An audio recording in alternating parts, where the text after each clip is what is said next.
Assalamualaikum warahmatullahi wabarakatuh. Perkenalkan, nama saya Ariel Alex dari kelas 1C. Pada kesempatan kali ini, saya akan mempresentasikan materi saya. Yang pertama, kurikulum Indonesia dari masa ke masa. Yang kedua, pengertian tujuan dan ruang lingkup pendidikan jasmani. Yang ketiga, undang-undang tentang pendidikan jasmani. Yang pertama saja jelaskan itu adalah kurikulum Indonesia dari masa ke masa.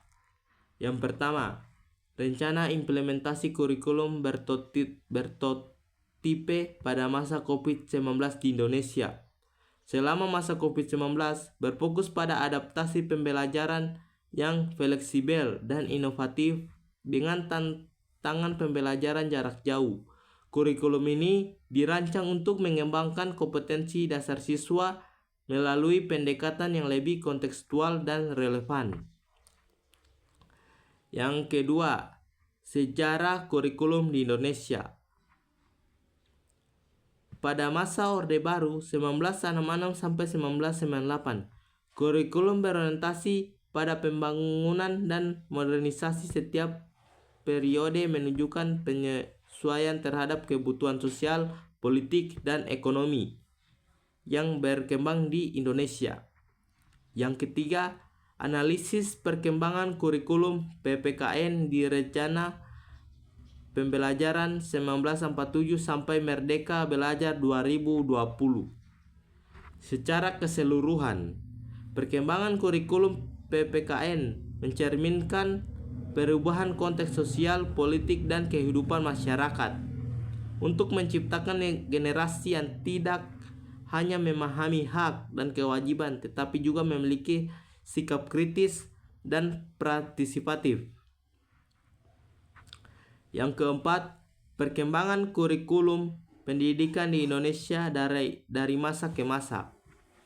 Perkembangan ini mencerminkan perubahan dalam paradigma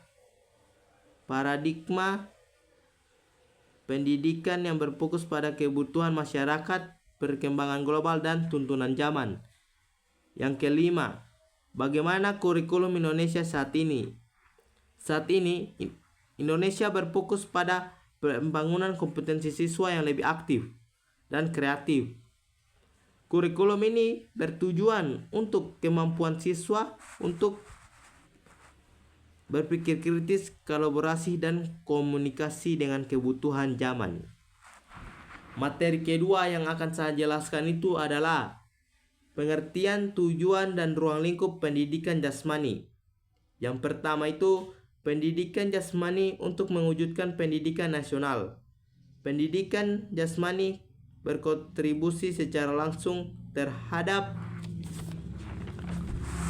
pencapaian tujuan pendidikan nasional. Yang kedua, metodologi penelitian dalam pendidikan jasmani bertujuan untuk meningkatkan praktik pendidikan jasmani dan memberikan dasar ilmiah bagi pengembang kurikulum. Yang ketiga, pencegahan penyalahgunaan narkoba melalui pendidikan jasmani. Pendidikan jasmani berkontribusi secara signifikan membangun ketahanan siswa terhadap penyalahgunaan narkoba. Yang keempat, kurikulum pendidikan jasmani, olahraga, dan kesehatan di Indonesia, yaitu untuk membangun generasi yang sehat dan aktif berkarakter dalam berolahraga. Yang kelima, analisis hubungan filsafat dan dengan pendidikan jasmani dan olahraga, yaitu untuk memperkuat pemahaman tentang pentingnya pengembangan individu secara keseluruhan dan konteks sosial dan etis. Materi ketiga yang akan saya jelaskan adalah undang-undang tentang pendidikan jasmani. Yang pertama, landasan yuridisi tentang pendidikan jasmani. Pendidikan jasmani mulai dari latar belakang perumusan masalah, tujuan kegiatan, dan manfaat kegiatan. Yang kedua, pendidikan jasmani dan tujuan ruang lingkupnya.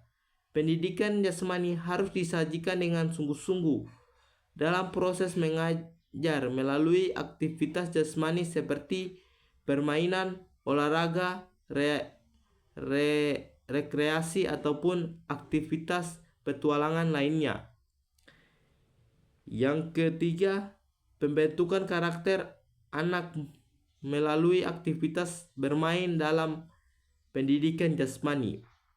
Karakter anak merupakan hasil dari suatu pendidikan secara umum, baik itu formal untuk membentuk pembiasaan yang baik, beretika dan berbudaya.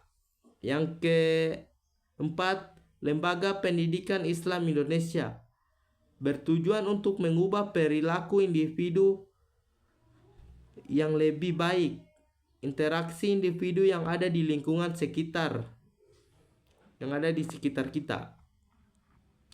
Yang kelima, kemampuan pedagogik guru. Peran guru sangat menentukan usaha untuk meningkatkan pendidikan formal dengan baik. Itulah materi yang dapat saya sampaikan. Saya akhiri. Wallahul musta'an. Wassalamualaikum warahmatullahi wabarakatuh.